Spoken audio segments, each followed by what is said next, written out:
ಚನ್ನಗಿರಿಯಲ್ಲಿ DJ ಹಳ್ಳಿ K J ಹಳ್ಳಿ ಮಾದರಿ ಘಟನೆ, ಲಾಕಪ್ ಡೆತ್ ಆರೋಪ. ಚನ್ನಗಿರಿ ಠಾಣೆ ಮೇಲೆ ಕಲ್ಲು ತೂರಾಟ, ಆದಿಲ್ ಸಾವಿನ ಬಗ್ಗೆ ಕುಟುಂಬಸ್ಥರು ಏನ್ ಹೇಳಿದ್ರು? ಸರ್ಕಾರದ ವಿರುದ್ಧ ವಿಪಕ್ಷಗಳು ಕಿಡಿ. ಗರುಡ ಗ್ಯಾಂಗ್ ವಾರ್ನಿಂದ ಬೆಚ್ಚಿ ಬಿದ್ದ ಉಡುಪಿ ಜನ. ಎಲ್ಲದರ ಡೀಟೇಲ್ಸ್ ನೋಡ್ತಾ ಹೋಗೋಣ ಕರ್ನಾಟಕ ಟಾಪ್ 20ಯಲ್ಲಿ.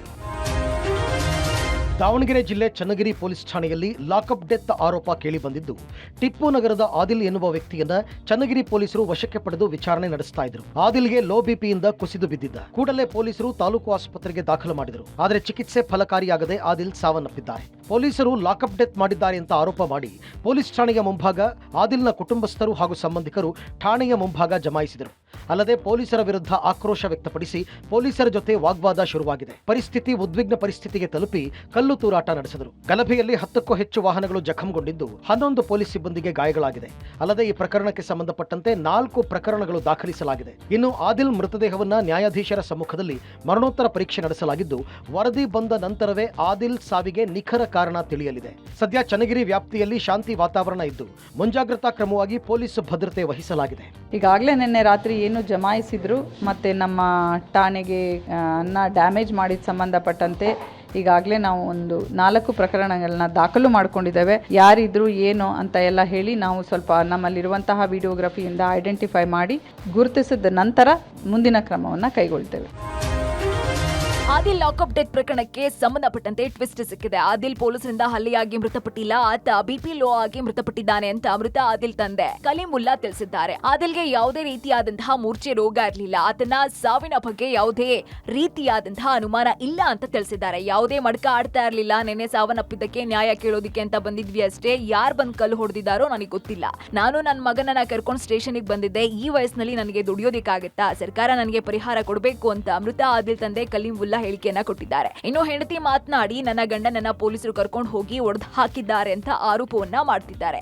ಇತ್ತ ಆದಿಲ್ ಮರಣೋತ್ತರ ಪರೀಕ್ಷೆ ನಡೆಸಿ ಕುಟುಂಬಸ್ಥರಿಗೆ ನೀಡಲಾಗಿದೆ. ಚನ್ನಗಿರಿಯ ಟಿಪ್ಪು ನಗರ ನಿವಾಸಕ್ಕೆ ಆದಿಲ್ ಪಾರ್ಥಿವ ಶರೀರ ಆಗಮಿಸ್ತಾ ಇದ್ದಂತೆ ಕುಟುಂಬಸ್ಥರ ಆಕ್ರಂದನ ಮುಗಿಲು ಮುಟ್ಟಿತ್ತು. ಇದು ನನಗೆ ಮಾತಾಡಕ್ಕೆ ಅವಕಾಶ ಕೊಟ್ಟಿಲ್ಲ. ಅನುಮಾನ ಐತಿ ಸರ್. ಯಾಕಂತ ಹೇಳಿದ್ರೆ ಅನುಮಾನ ಇದ್ದಿದ್ಕೆ ಈ ತನಿಖೆ ನೀವು ಮಾಡಿ ನೀನು ಯಾವ್ದು ಕೊಡ್ಬೇಕು ಸಹಾಯ ಬೀಳತ್ತೇಳಿ ಅವರ ಕ್ಷಮೆ ಇದು ಮಾಡ್ಕೊಂಡು ಬಂದಿದ್ದೀವಿ ಸರ್.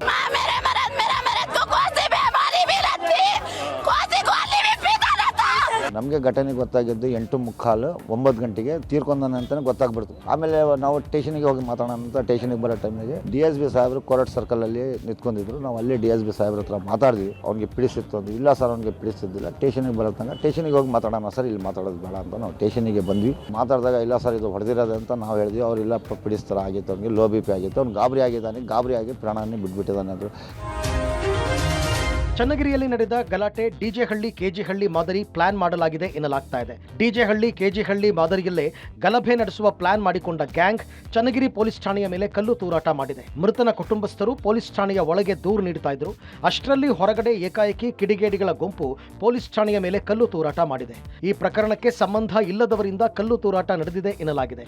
ನಲ್ಲೂರು, ಕೆರೆಬಿಳಚಿ, ಹೊನ್ನೆಬಾಗಿ ಸೇರಿದಂತೆ ಹಲವು ಕಡೆಗಳಿಂದ ನೂರಾರು ಜನರು ಬಂದು ಠಾಣೆಯ ಮೇಲೆ ಕಲ್ಲು ತೂರಿದ್ದಾರೆ. ಮೃತನ ಕುಟುಂಬಸ್ಥರು ಸಮಾಧಾನವಾಗಿದ್ದರೂ ಹೊರಗಿನಿಂದ ಬಂದವರ ಪ್ರಚೋದನೆಯಿಂದ ಈ ಗಲಾಟೆ ನಡೆದಿದೆ ಎನ್ನಲಾಗಿದೆ. ಇನ್ನು ಗಲಭೆಗೆ ಕಾರಣರಾದವರ ಬಗ್ಗೆ ಸ್ಥಳೀಯ ಸಿಸಿ ಕ್ಯಾಮೆರಾ ಹಾಗೂ ಮೊಬೈಲ್ ಚಿತ್ರೀಕರಣ ಪರಿಶೀಲಿಸಿ ಪೊಲೀಸರು ತನಿಖೆ ನಡೆಸ್ತಾ ಇದ್ದಾರೆ.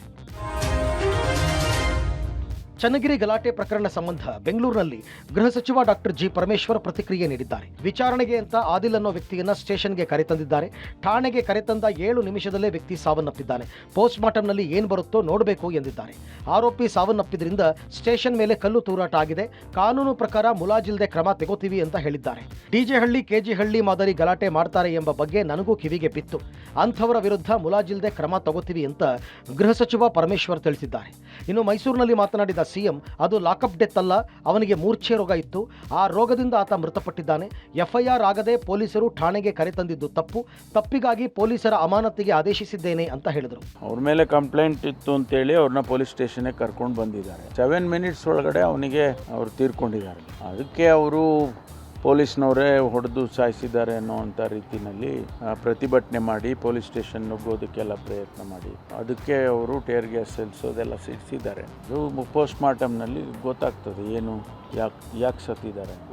FIR ಹಾಕದೇನೆ ಪೊಲೀಸ್ ಸ್ಟೇಷನ್ ಕುಳಿಸ್ಕೊಂಡಿದ್ರಲ್ಲ ಅದು ತಪ್ಪು. ಅದಕ್ಕೆ ಇನ್ಸ್ಪೆಕ್ಟ್ರು DYSP ಸಸ್ಪೆಂಡ್ ಮಾಡಿದ್ರು, ವಿಚಾರಣೆ ಮಾಡಿ ಕಳಿಸ್ಬಿಡ್ಬೇಕು, ಅಲ್ಲೇ ಇಟ್ಕೊಳ್ಳೋಕ್ಕಾಗಲ್ಲ. ನಾನು ಅದಕ್ಕೆ ಪೊಲೀಸ್ನವ್ರದ್ದು ತಪ್ಪಿದೆ ಮಾಡಿ ಅಂತ ಹೇಳಿದ್ರು. ಲಾಕಪ್ ಡೆತ್ ಅಲ್ಲ, ಅಲ್ಲಿ ಕರ್ಕೊಂಡು ಹೋಗಿದ್ರಲ್ಲ ಆಸ್ಪತ್ರೆಗೆ ಫಿಟ್ಸ್ ಬಂದಿತ್ತಂತೆ ಅವನಿಗೆ. ಆಸ್ಪತ್ರೆಗೆ ಕರ್ಕೋದ್ಮೇಲೆ ಅವನು ಅಸುರಾಗಿದ್ದಾನೆ. But it is subject to enquiry.